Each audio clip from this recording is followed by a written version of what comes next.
L'homme a libéré un berger allemand enchaîné à vie. Ce qui s'est passé ensuite a surpris tout le monde. Le soleil de fin d'après-midi a projeté de longues ombres sur le bureau d'Ethan Parker alors qu'il examinait les derniers dossiers de la journée.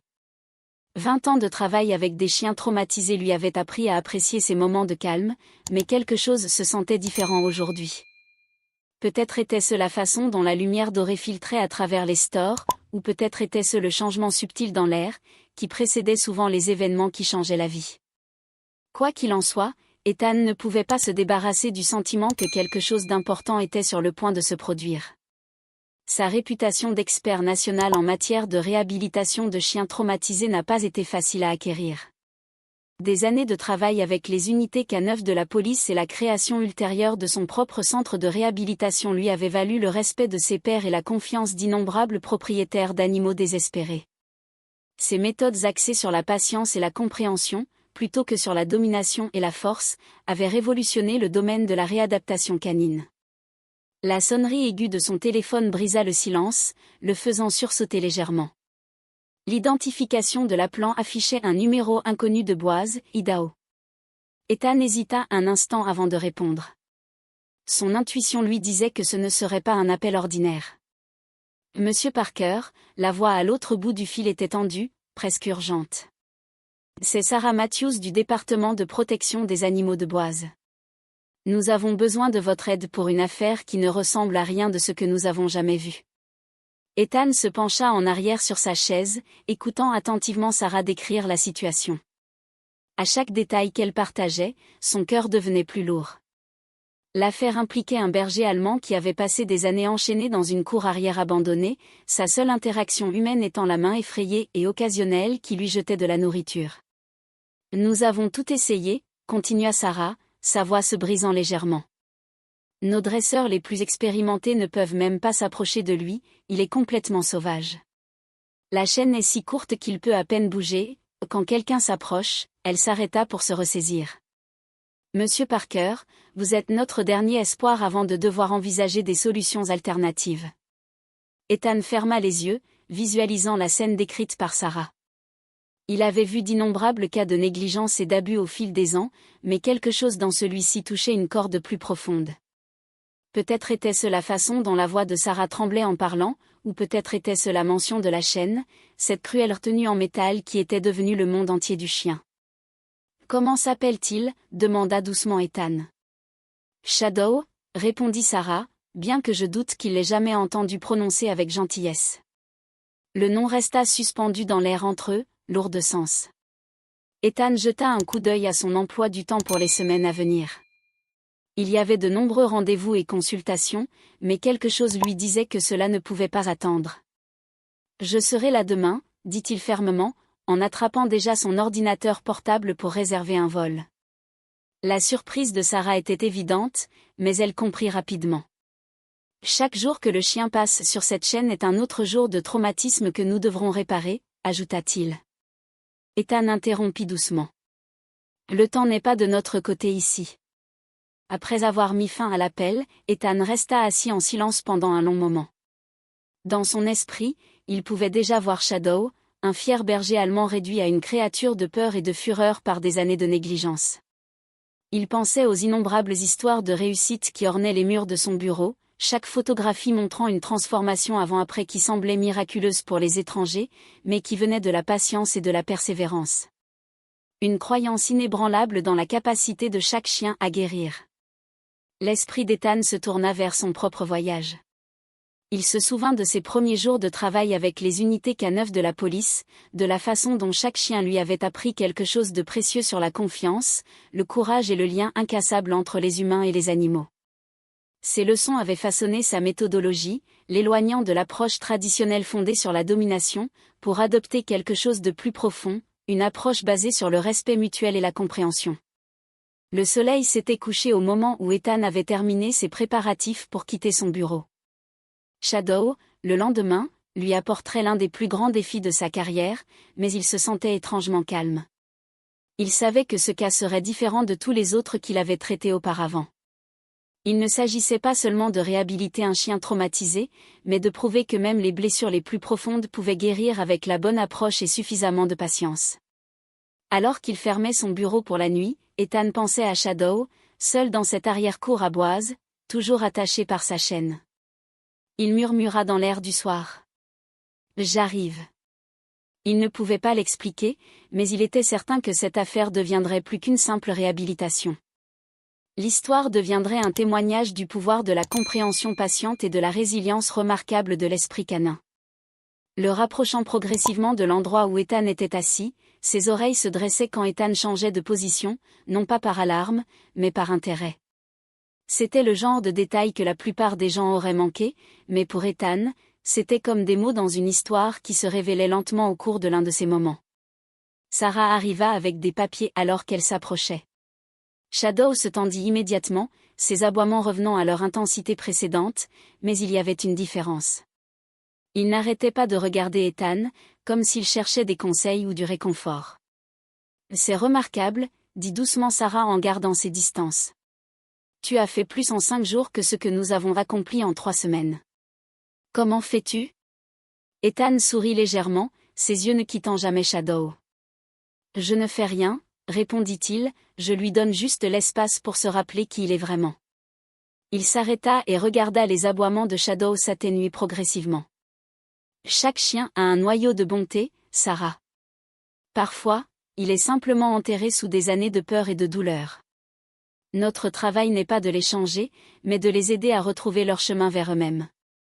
Alors que le soleil commençait à se coucher, projetant de longues ombres à travers la cour, Ethan remarqua que Shadow le regardait avec une intensité différente de ses précédents aboiements agressifs. Il y avait quelque chose de nouveau dans ses yeux, une lueur de possibilité, un soupçon de connexion qui se construisait lentement et minutieusement entre eux. Le matin apporta avec lui une lourde couverture de nuages gris qui semblait refléter la gravité de ce qu'Ethan était sur le point de tenter. Après une semaine d'observation patiente et de progrès progressifs, il avait décidé qu'il était temps de repousser légèrement les limites, mais assez pour tester la confiance fragile qui avait commencé à se former entre lui et Shadow. Sarah se tenait au bord de la propriété, son presse-papier serré fermement contre sa poitrine. « Es-tu sûr de cela, Ethan » Sa voix portait à la fois de l'inquiétude et un soupçon de peur. Les progrès d'hier étaient significatifs, mais cela semble trop tôt. Ethan comprit son appréhension. La veille, Shadow avait en fait pris une friandise de sa main tendue, un moment qui avait fait monter les larmes aux yeux de Sarah et avait rempli Ethan d'un espoir prudent. Mais ce qu'il avait prévu aujourd'hui était différent. Aujourd'hui, il tenterait de se rapprocher du territoire de l'ombre, franchissant une ligne invisible qui avait été maintenue tout au long de leurs interactions. Parfois, répondit doucement Ethan, les yeux fixés sur Shadow qui les regardait avec un calme inhabituel, nous devons risquer un pas en arrière pour avoir une chance d'avancer. Il fit une pause, étudiant le langage corporel du berger allemand. Il est prêt, je peux le voir dans ses yeux. La transformation de Shadow au cours de la semaine avait été subtile mais significative. Ses aboiements avaient pris une qualité différente, moins frénétique, plus communicative. Ses yeux, autrefois embrumés par la peur pure et l'agressivité, montraient maintenant des lueurs d'intelligence et de curiosité. Mais plus important encore, il avait commencé à regarder Ethan pour des indices, un comportement qui suggérait que les premiers signes de confiance commençaient à se former. Avec une lenteur délibérée, Ethan commença à bouger de son endroit habituel. La réaction de Shadow fut immédiate. Un grognement sourd résonna dans sa poitrine. Son corps se tendit alors qu'il suivait les mouvements d'Ethan, mais il n'aboya pas, ne se précipita pas. Au lieu de cela, il regarda avec une intensité qui parlait de confusion et d'incertitude plutôt que d'agression pure. « C'est ça », murmura Ethan en faisant un autre pas prudent en avant. « Tu me connais, tu sais que je ne te ferai pas de mal. » Sa voix resta calme et stable, même si son cœur battait à tout rompre, sachant ce qui était en jeu. Un faux mouvement pouvait tout annuler, tout ce qu'ils avaient accompli. La tension dans la cour était palpable. Sarah avait arrêté de respirer, ses jointures blanches autour de son presse-papier. Même l'air semblait s'être arrêté, comme si la nature elle-même retenait son souffle. Le grognement de Shadow s'intensifia alors qu'Ethan faisait un autre pas, puis un autre, fermant progressivement la distance entre eux. Puis, il se produisit une soudaine rafale de vent qui envoya un morceau de débris scintiller à travers la cour, une ombre surprenante. En un instant, le calme soigneusement construit se brisa. Shadow se précipita en avant avec une force explosive, ses dents mordillant la chaîne avec un cri métallique qui semblait percer l'air. La force de la poussée de Shadow était si violente que quelque chose céda. Il y eut un craquement sec et soudain, et la chaîne eut plus de mou qu'avant. Un de ses maillons s'était partiellement brisé. Shadow, apparemment surpris par sa propre amplitude de mouvement accrue, se figea pendant une fraction de seconde avant de se lancer vers Ethan avec une fureur renouvelée. Le cri de Sarah perça l'air, mais Ethan ne bougea pas. Il tomba à genoux, se faisant plus petit, moins menaçant. La charge de Shadow l'amena à quelques centimètres du visage d'Ethan, suffisamment près pour qu'Ethan puisse sentir le souffle chaud du chien. Le temps sembla s'arrêter alors qu'ils se regardaient dans les yeux, humains et chiens, chacun au bord d'un moment qui définirait leur relation pour toujours. Dans cette seconde figée, Ethan vit quelque chose dans les yeux de Shadow qui l'attendait avec impatience. Malgré l'agression, malgré la peur, il y avait un éclair de conscience, un moment de connexion qui transcendait le traumatisme et la douleur d'années d'isolement. « Je ne te quitte pas », murmura sa voix à peine audible mais inébranlable. « Je suis là, Shadow. Je ne vais nulle part. » La tension dura ce qui sembla être une éternité, puis peu à peu, le grognement de Shadow commença à s'adoucir, son corps encore rigide de tension tremblait légèrement, la fureur dans ses yeux commença à céder la place à la confusion, puis à autre chose, l'incertitude, oui, mais aussi la plus faible lueur de possibilité. Lentement, incroyablement, Shadow fit un pas en arrière, puis un autre, son grognement s'estompa, se transformant en un gémissement, un son si plein d'émotions contradictoires qu'il fit monter les larmes aux yeux d'Ethan. Ce n'était pas juste un chien qui reculait devant une confrontation, c'était une percée, un moment où les murs de la peur et de l'agression s'étaient fissurés juste assez pour laisser place à quelque chose de nouveau. La confiance commençait à prendre racine. La voix de Sarah, lorsqu'elle parla finalement, était pleine d'émotion. « Je n'ai jamais rien vu de pareil de toute ma vie. » Ethan resta immobile, maintenant un contact visuel avec Shadow. « Ce n'est que le début, dit-il doucement. Aujourd'hui, il a choisi la confiance, surmonté la peur, même si ce n'est que pour un instant. C'est l'étape la plus difficile et il l'a franchie tout seul. » Les jours qui suivirent la percée furent remplis d'une danse délicate de progrès et de revers. La chaîne partiellement brisée était devenue un sujet de préoccupation pour Sarah et le département de protection animale. Mais chacun la vit différemment. Pour lui, c'était une manifestation physique des barrières brisées entre Shadow et le monde qui l'entoure. « Nous devons envisager de le déplacer », Sarah a dit un matin, la voix serrée d'inquiétude, alors qu'elle regardait Shadow tester les limites de sa chaîne maintenant desserrée. Si ce lien se brisait complètement. Elle laissa la phrase inachevée, mais son sens était clair. Ethan se tenait tranquillement en observant le comportement de Shadow. Les mouvements du berger allemand avaient subtilement changé depuis leur confrontation. Il y avait toujours de la tension dans son corps, toujours de la fatigue dans ses yeux, mais quelque chose de fondamental avait changé. Lorsqu'il atteignit la fin de sa chaîne, il s'arrêta et regarda Ethan, comme s'il cherchait des conseils plutôt que de simplement réagir par peur. Le déplacer n'était pas la réponse. « Pas encore », répondit Ethan. C'est son territoire, la seule chose qui lui est familière dans un monde qui n'a été qu'hostile. L'emmener maintenant pourrait tout défaire. Il s'arrêta et regarda Shadow s'installer en position assise, ses yeux ne le quittant jamais. Mais tu as raison sur une. L'ombre avait été, tout du long, sous les couches de peur et de traumatisme. C'était l'esprit qui avait survécu à des années de confinement en attendant une chance d'émerger. Au fur et à mesure que la matinée avançait, l'exploration de Shadow devenait plus confiante. Il s'aventurait dans des cercles de plus en plus larges, revenant toujours vérifier auprès d'Ethan, comme pour s'assurer que sa liberté nouvellement acquise était toujours réelle. Chaque retour était un choix, chaque moment de connexion un témoignage de la confiance qu'ils avaient bâtie. Le véritable test survint lorsqu'une voiture passa devant la propriété. Dans le passé, un tel bruit aurait déclenché une réaction explosive de Shadow. Cette fois-ci, alors qu'il était toujours tendu, il se rapprocha d'Ethan. Il n'y eut pas d'aboiement frénétique ni de mouvement désespéré. Au lieu de cela, il regarda Ethan pour le rassurer, affichant un niveau de régulation émotionnelle qui semblait presque miraculeux, compte tenu de son histoire. Il te choisit, observa Sarah tranquillement. Chaque fois que quelque chose l'effrayait, il choisissait de se faire confiance au lieu de réagir.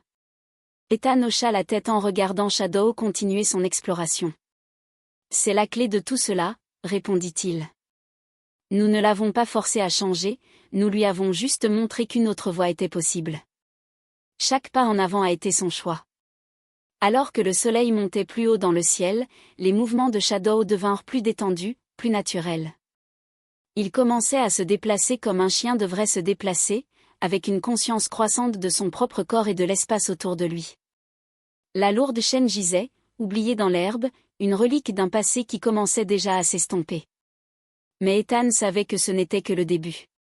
La liberté physique n'était que la première étape, le voyage vers la liberté émotionnelle serait plus long et plus difficile. Mais en voyant l'étincelle de vie revenir dans les yeux de Shadow, Ethan ressentit un profond sentiment d'espoir. L'euphorie de la liberté de Shadow laissa progressivement place à une nouvelle série de défis, que personne n'avait pleinement anticipés. La propriété abandonnée, qui avait été sa prison pendant si longtemps, ne pouvait plus lui servir de maison. La question de ce qui se passerait ensuite pesait lourd dans l'air, alors qu'Ethan et Sarah se retrouvaient dans son bureau au département de protection des animaux, le lendemain matin. Le refuge est à pleine capacité, expliqua Sarah en éparpillant une série de documents sur son bureau. Et même si nous avions de la place, cela ne conviendrait pas à un chien comme Shadow, avec son histoire, le bruit, les espaces confinés, la présence constante d'étrangers. Ce serait accablant pour lui. Ethan était assis tranquillement, son esprit parcourant les possibilités. Il avait déjà vu ce scénario se dérouler auparavant avec d'autres cas de réhabilitation, mais quelque chose dans la situation de Shadow semblait différent. La connexion qu'ils avaient formée allait au-delà de son dévouement professionnel habituel. « Et les foyers d'accueil ?» demanda-t-il, bien qu'il connaissait déjà la réponse. L'expression de Sarah en disait long. « J'ai contacté tous les foyers d'accueil expérimentés de notre réseau, » répondit-elle en passant une main dans ses cheveux avec frustration. Personne ne se sent équipé pour gérer un cas aussi complexe. Ils s'inquiètent de la responsabilité et de leur capacité à maintenir les progrès que vous avez réalisés. Elle interrompit la réunion. Pour être honnête, je ne suis pas sûre que quelqu'un d'autre puisse le gérer à ce stade. La confiance qu'il a développée, c'est avec toi, Ethan, pas avec les humains en général. De l'autre côté de la fenêtre, le vent d'automne soulevait les feuilles sur le parking, créant de petits tourbillons qui dansaient. De l'autre côté du trottoir, Ethan les regardait, se rappelant comment Shadow s'était déplacé lors de ses premiers moments de liberté, hésitant, mais déterminé à tester les limites de sa nouvelle réalité. Il y a une autre préoccupation, continua Sarah, sa voix baissant légèrement. Le propriétaire a été localisé. Il prévoit de démolir la vieille maison la semaine prochaine. Nous devons déplacer Shadow immédiatement, mais où ? Le silence qui suivit était lourd d'implications. Ethan savait que ce qu'il envisageait remettrait en question toutes les limites professionnelles qu'il avait maintenues au cours de ses 20 années de travail en réadaptation. Il n'avait jamais franchi cette ligne. « J'ai une idée, dit-il finalement, sa voix soigneusement mesurée. Mais j'ai besoin de vous montrer quelque chose d'abord. » 1 heure plus tard, il se tenait dans l'arrière-cour d'Ethan. L'espace était impressionnant, près d'un acre de terrain clôturé qu'il avait progressivement transformé en terrain d'entraînement de réadaptation au fil des ans. Différentes zones avaient été conçues pour aider les chiens à surmonter des peurs et des défis spécifiques, des espaces ouverts pour ceux qui avaient besoin d'apprendre à courir à nouveau, des coins tranquilles pour ceux qui étaient dépassés par le monde, et divers obstacles et outils d'enrichissement pour renforcer la confiance. Je n'ai jamais ramené de cas de réadaptation à la maison auparavant, expliqua Ethan en parcourant la propriété.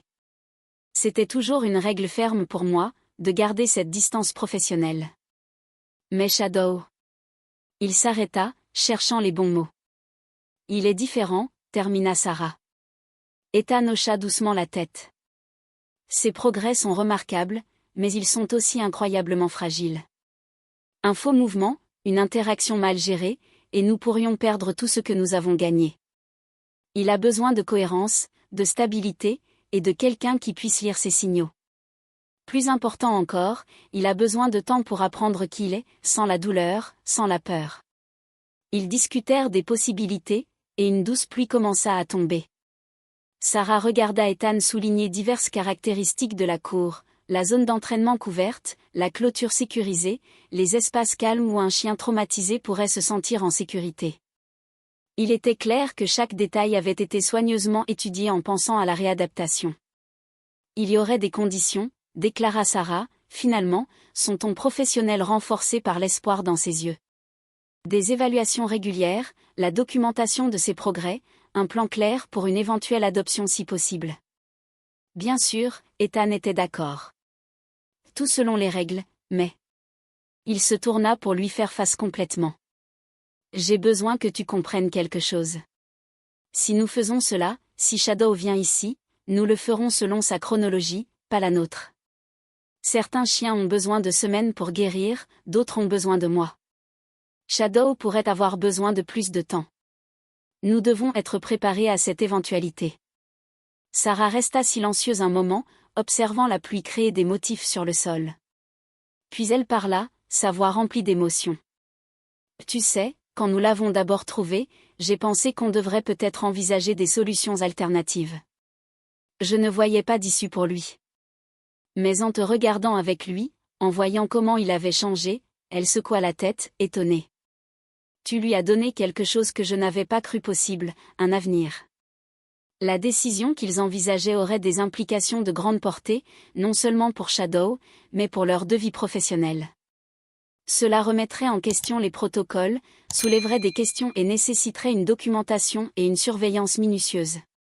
Mais en regardant la pluie tomber sur son espace de réadaptation soigneusement conçu, Ethan savait dans son cœur que c'était le bon choix.